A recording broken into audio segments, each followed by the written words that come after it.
ओम शांति।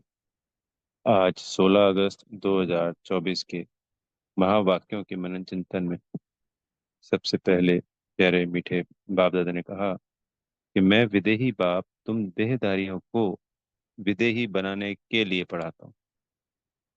यह है नई बात जो बच्चे ही समझते हैं। जब बाबा बच्चे शब्द का यूज करते हैं तो उन बच्चों की बात करते हैं जो सम्मुख बैठे हैं और या जो पूरे बीके बन चुके हैं, क्योंकि यह ज्ञान बीके के लिए ही है। बीके को ही समझ में आएगा।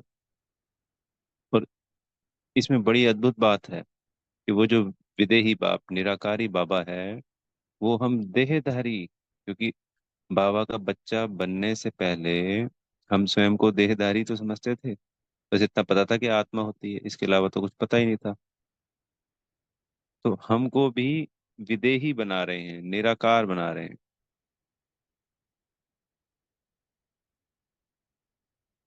ताकि अंत समय में हम अपनी स्वेच्छा से खुशी खुशी शरीर को छोड़ें।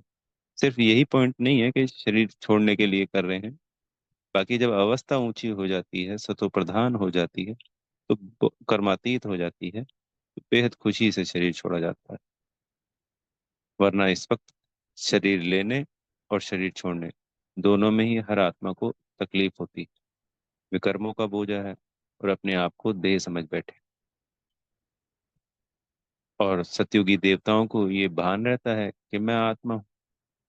तो ये संस्कार यहीं से तो जाएगा ना जी। विदेही बनकर ही हम अपने 63 जन्मों के विकर्म बाबा की याद से चुकतू कर सकते हैं। इसलिए बाबा हमको यहाँ विदेही बनने का पाठ पढ़ाते हैं। ये बहुत रोमांचक अद्भुत बात है। अब बाबा प्रश्न करते हैं बच्चे कि बाबा एक ही बात को रोज रोज समझाते हैं। बाबा ने बड़े प्रेम से समझाया कि बच्चे तुम घड़ी घड़ी बार बार हर क्षण भूल जाते हो, इसलिए बाबा रोज रोज याद दिलाते हैं। तो आज की मुरली में ये मुख्य पॉइंट था। बाबा कहते क्या तुमको जो मैं पढ़ाता हूँ उसका स्वरूप बन गए? क्या तुम बच्चे सतो प्रधान बन गए? क्या बच्चों ने कर्मातीत अवस्था को पा लिया? क्या बच्चे बाबा की निरंतर याद में रहने लगे? बाबा ने ये भी समझाया कि कोई भी बच्चा ऐसा कहता ही नहीं कि हाँ बाबा हमने इसको समझ लिया है, अब हम सतो प्रधान बनेंगे ही बनेंगे, बन के दिखाऊंगा। ब्रह्मा बाबा ने भी इसका समर्थन किया कि शिव बाबा तो मेरे बाजू में बैठा है, फिर भी जैसे आप सब याद करते हो तो भी मुझे भी वैसे ही याद करना पड़ता है उस कर्मातीत अवस्था को प्राप्त करने। और फिर रुस्तम जब होता आती है कोई आत्मा, जैसे होता है ना कुश्ती का मैदान, तो बराबर बराबर पहलवानों से लड़ाया जाता है। कोई कमजोर पहलवान को बड़े ताकतवर पहलवान से नहीं लड़ाया जाता।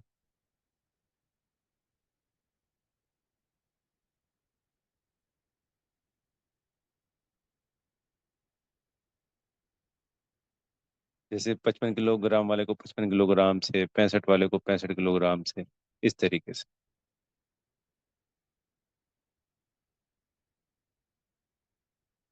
तो जैसे जैसे आत्मा की अवस्था ऊंची होती जाती है, शक्तिशाली होती जाती है, तो तूफान कह लीजिए या पेपर कह लीजिए उसी अवस्था के अनुसार आएंगे। यूं हल्के वाले नहीं आएंगे कि कोई बीए में पढ़ रहा है और 10th के पेपर आ गए।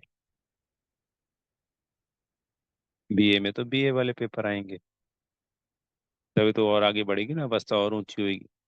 ये पेपर हमारे सहयोगी हैं हमेशा। माया एक तरीके से सहयोगी है। हम जो बाबा की निरंतर याद करेंगे, ज्ञान योग धारणा सेवा से हमें गुण शक्तियां प्राप्त हो रही हैं, तो वो आगे कैसे बढ़ेंगी? जो विपरीत परिस्थिति आती है उसी में हम उनका सदुपयोग कर उन खजानों को बढ़ाते हैं। अगर वो खजाने आए ना, कोई पहलवान किसी दूसरे पहलवान से लड़े ही ना, तो गलत फहमी में रह जाए कि मैं ही पहलवान हूँ और कोई है ही नहीं। जब वो दूसरे से लड़ता है तब पता चलता है कि अरे यहाँ तो ये हार हो गई या ये प्रॉब्लम आ गई। उसका दाव पेच ऐसा है, मुझे ये दाव पेच सीखना है, मुझे और मेहनत करनी है, और ऊंचा जाना है। तो वो जब लड़ते लड़ते लड़ते वर्ल्ड चैंपियन कैसे बनते हैं? जो सबसे आखिरी पहलवान होता है, ऊंचा पहलवान, उसको जीत के तो बनते हैं। तो ऐसे ही ब्रह्मा बाबा ने इन सब तूफानों को जीतते हुए, बाबा की निरंतर याद में रहते हुए, उस कर्मातीत अवस्था को प्राप्त किया, सतो प्रधान बने। यह ड्रामा में नूद है कि सबसे पहले ब्रह्मा बाबा को ही बनना है, कोई और बन ही नहीं सकता। फिर प्यारे बाबा ने आज की मुरली में ये भी क्लियर किया कि सभी की अंत समय तक ही ये कर्मातीत अवस्था होगी। सभी आत्माएं सतो प्रधान तभी बनेंगी, क्योंकि इसका कनेक्शन विनाश के साथ भी। तो हम सबको बाबा की श्रीमत पर धैर्यता और संतुष्टता की शक्ति को धारण करते हुए रोज पुरुषार्थ करते जाना है। बाबा की समझानी को रोज की मुरली के अनुसार धारण करना है। ज्ञान, योग, धारणा, सेवा, चारों सब्जेक्ट में ही पास विद ऑनर बनना है। जितना बाबा की याद रहेगी, विकर्म विनाश होंगे, आत्मा हल्की होगी, संपूर्ण पावन बनेगी, और बाबा की कशिश और ज्यादा हो। जिस अतीन्द्रिय सुख का गायन शास्त्रों में है, जो कि भक्ति में कभी मिलता ही नहीं, ना द्वापर में, ना कलयुग में, वो इस पुरुषोत्तम संगम युग पर ही बाबा अपने बच्चों को देने वाले हैं। पर जो आत्मा जितना पावन पवित्र होगी, उसी की प्राप्तियां उतनी ऊंची से ऊंची होगी। सत्युग की प्राप्तियां तो है ही हैं, पर इस पुरुषोत्तम संगम युग की प्राप्ति भी, इस प्राप्ति के आगे वो सत्युग की प्राप्ति भी फीकी है। दोनों प्राप्तियां करानी बाबा ने ही। पर जो बच्चा भी श्रीमत पे चलता है और पावन बनता है,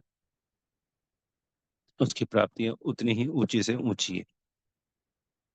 तो हमें बाबा की समझाने को रोज समझना है, इसमें मूंझना नहीं है, बोर नहीं होना है। इसमें एक और पॉइंट भी जुड़ सकता है कि बाबा के बच्चे रोज रोज नए नए जुड़ते हैं जी।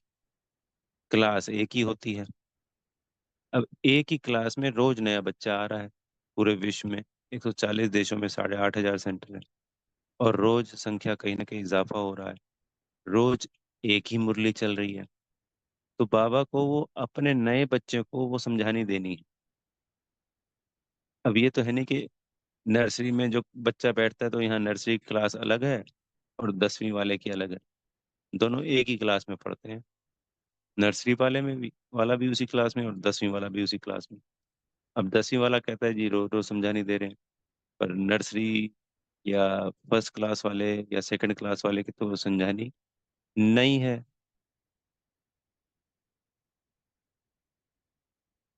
तो इसलिए भी तो बाबा नई नई समझा, मतलब वही समझानी रोज रोज देगा ना जी।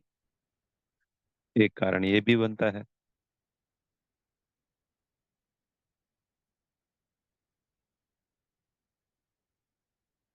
और बाबा हमारा परिवर्तन करने के लिए आए। अगर हम सब बच्चों का परिवर्तन हो जाए, तो बाबा ये समझाने क्यों देगा? हमारे संस्कार 2,500 वर्षों से अलग थे। रावण राज्य था तो माया के चंगुल में थे। तो जो चीज 2,500 साल पुरानी हो जाती है, तो वो क्या 2 ढाई वर्षों में, 5 7 वर्षों में, 10 वर्षों में परिवर्तित हो जाएगी? सोचने वाली बात। एक कॉमन आदत जो इस जन्म की होती है, कभी हम बदलने की सोचते हैं तब भी हमें लगन के साथ लगते हैं, तो 30 40 दिन, ये साइंटिफिक प्रूव है कि 30 40 दिन लगते ही लगते हैं। कई बार 3 महीने भी लग जाते हैं। तो सोचिए, जो 2,500 वर्षों के संस्कार हैं, तो कितना समय लगेगा। और कौन सा संस्कार कितना पक्का है, हमें खुद को ही नहीं पता। फिर 63 जन्मों के संस्कारों को मिटाना है।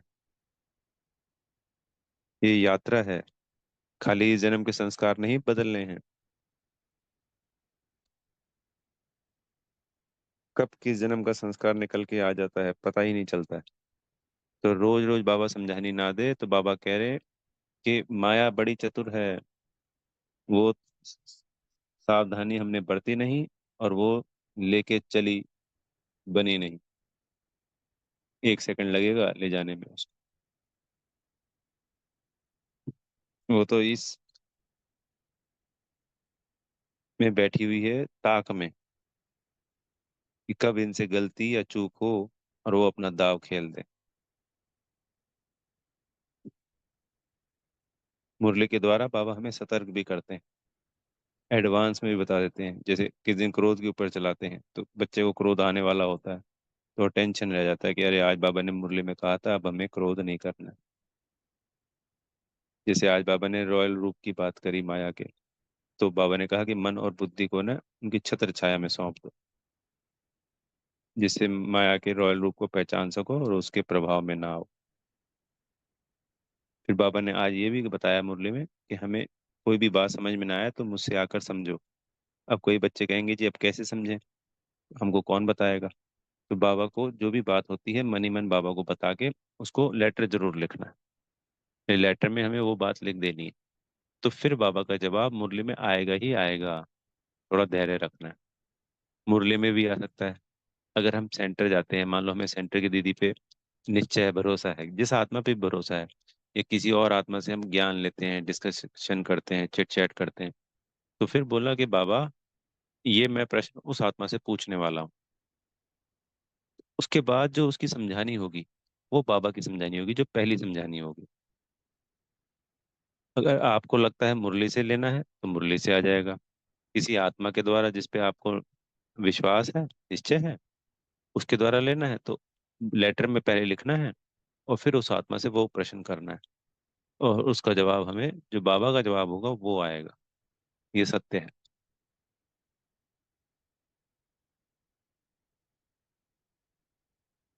तो बाबा हमें आया ही निर्विकारी बनाने के लिए है।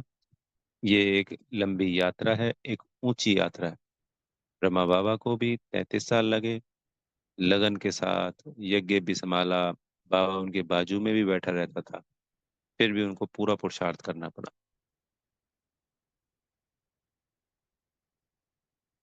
ऐसे ही हम बच्चों को भी करना है। फिर आज वरदान में बाबा ने कहा सदा केयरफुल रहे, माया के रॉयल रूप की छाया से सेफ रहने वाले माया प्रूफ भव। तो वर्तमान समय में माया रियल समझ को और महसूसता की शक्ति को गायब कर रॉन्ग को राइट अनुभव कराती है। तो जो गलत भी हो रहा होता है तो हमारे महसूसता की और समझ की शक्ति गायब पर्दा डाल देती है, तो हम रॉन्ग को राइट समझ बैठते हैं। बाबा कह रहे कि जैसे कोई जादू मंत्र करते हैं ना, परवश हो जाते हैं, ऐसे माया का जो रॉयल रूप है वह रियल को समझने नहीं देती है। इसी के लिए बाबा ने कहा कि सदा केयरफुल रहो, विशेष मन और बुद्धि को बाबा की छत्र छाया के सहारे में ले आओ, तो इससे सदा सेफ रहें। तो हमें अपने मन और बुद्धि को बाबा की छत्र छाया में सौंप देना है, और बाबा ने कहा है डबल अटेंशन देना है, सतर्क रहना। माया के नए नए रूप आ सकते हैं, पर हमारी विजय निश्चित है, क्योंकि बाबा सदा साथ। हम हैं ही बाबा की छत्र छाया में हर क्षण हर वक्त।